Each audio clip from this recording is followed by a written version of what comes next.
Well, it's a warm one today, just like it's been all week, basically. We got the garden planted a couple of days ago, had some rain on it, so today I'm going to work to get some of that leaf compost and fill the raised beds where we're going to put our pole beans, and we're going to plant carrots and a couple other things there. So that's on tap for today. Follow along, and hopefully you're somewhere cool watching this while I'm out in the heat.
Lift it up. Go ahead.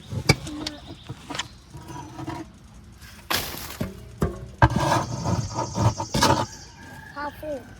Fill it all the way to the top.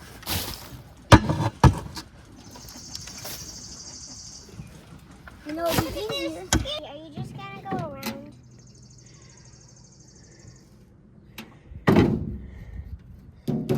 Pig poop and dirt. I don't think the pig poop's in there anymore. I think it's all turned to dirt. Well, I need probably to stay. Wow!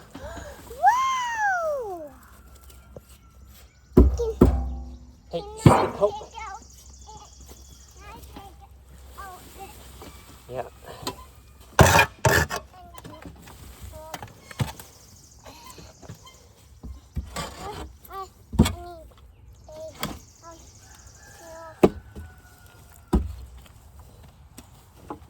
Here, hang on a minute, Hank. Heads up, buddy. You're gonna get buried.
You know, they say that leaf compost is about the best soil you can get.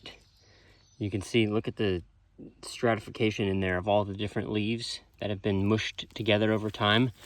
When I break that up, it's like pure topsoil. I mean, this is what it's turned into. Pure topsoil underneath. This is excellent garden topsoil. And we've got plenty of trees in the yard that we have to pick leaves up from, so I think we should for the foreseeable future have pretty much an endless supply of leaf compost like this. This is a large pile. So far we've done 3 loads and we've only scratched the surface here. There's all that left to do. So if we need fill dirt or if we need garden soil, there's plenty of it here. I got my shot. I can see some wall. And then the polygones. Another way that you know it's good soil is because we already have earthworms moving around in it. Where there's worms, there's good soil. There's worms all over in this.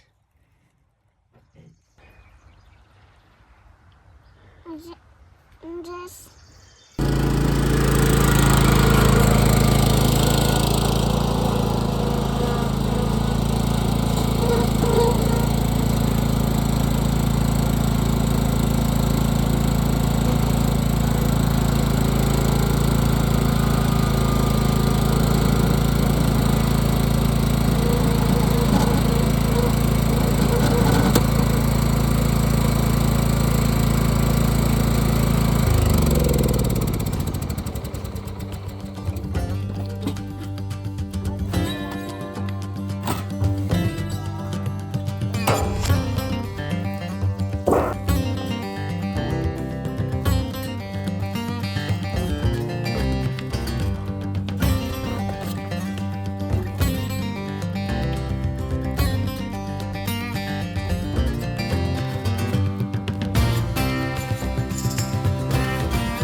Well, that's gonna wrap it up for the filling portion.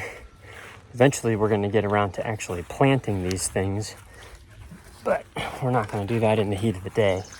We'll wait and do that maybe this evening. So we've got, that's good looking soil right there. Just basically leaf mulch, leaf compost in 3 beds. And then we have that bed in the back that's growing jewelweed right now. For those of you that don't know, jewelweed is a natural weed and it most often grows right beside its counterpart, poison ivy. It's funny how the Lord works that way because poison ivy can cause a rash and jewelweed happens to be something that you can put on that rash to ease some of the itching, burning, and swelling. And so we're gonna harvest that and dehydrate some of those leaves so that we can make a salve out of it to rub on mosquito bites, bee stings, poison ivy, sunburn. It's great for all that kind of stuff. Maybe that'll be in a future video, but for now, we're gonna leave these sit. I'm assuming that in the sun, some of the moisture will evaporate and they'll settle a little bit. And then hopefully this evening, once it's a little cooler out, we can come in and plant these. I'm gonna put fencing as a trellis over top of them in an archway. Similar to the way people use like cattle panels and such, but I don't have cattle panels, so I'm going to use what I have lying around. We'll do pole beans in 2 of them, carrots in the 3rd, and then when I move that 4th one, which is going to go back in that corner over there, in between, so it's going to go like right back over my shoulder. That one we may do something else with. I know we want to do garlic this fall, so that may be something we put in there. We tried garlic last year in the one raised bed that the jewelweed is in now, and the chickens flew out and dug it all up. And so we don't have any garlic to harvest this year, but that's okay because I didn't film any of that stuff. So now maybe we'll get to do it this fall and you can see how that process works. And hopefully we can find a solution to keep the chickens out. So for now, I'm gonna say, catch you later. I'm gonna go inside and get cooled off, let the sun cool down a little bit, and then I'll move forward with planting. It's the evening now, so we've got a little bit cooler temperatures. I don't think it ever actually rained here, though it was scattered all around us, north, south, east, and west on the radar picture. So I'm gonna take the seeds that we have left over and some of those markers, the marker and then the stakes to actually write on. And I'm gonna go and plant these raised beds.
That's going to be 3 rows of carrots.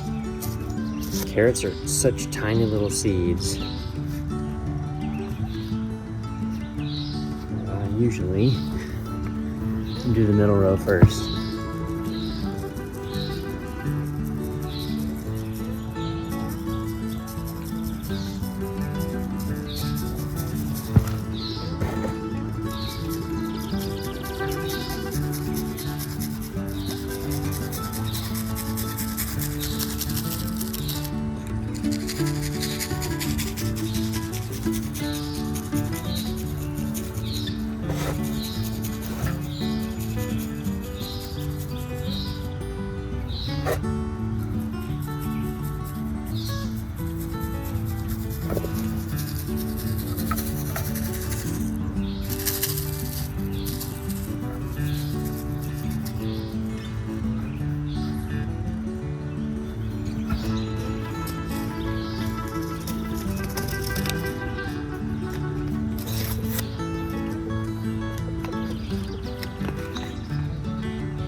worked out beautifully. We got about 2 passes in each row. Now, carrots are a little tricky because they don't need to be covered very much. Just about 1/4 of an inch in depth. You can get that wrong really easily. So I'm just picking up these clumps. I'm just trying to break those clumps and then move some of the leaves that have not decomposed yet back over top.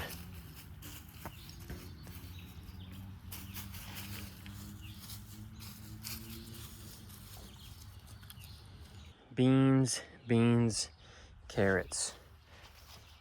And then the last video you saw this, obviously nothing's sprouted yet, but I've been watering it in addition to the rain that we get to try to just soak all the seeds in and get a good germination right off the bat. Obviously we'll have to come in and probably pull some of that grass and the weeds that grow back, but we'll keep you updated as this progresses throughout the summer. That's gonna wrap up the initial stages of getting the garden, both raised beds and the quote-unquote field garden, prepared, soil ready, all the holes and rows dug and the seeds planted. Now we just have to pray for rain and wait. Sometimes that's the best part, because we'll get to see what sprouts and what doesn't. We'll learn from it, and then our garden can be better for next year. So thank you guys for watching, and I'll see you right back here for the next video.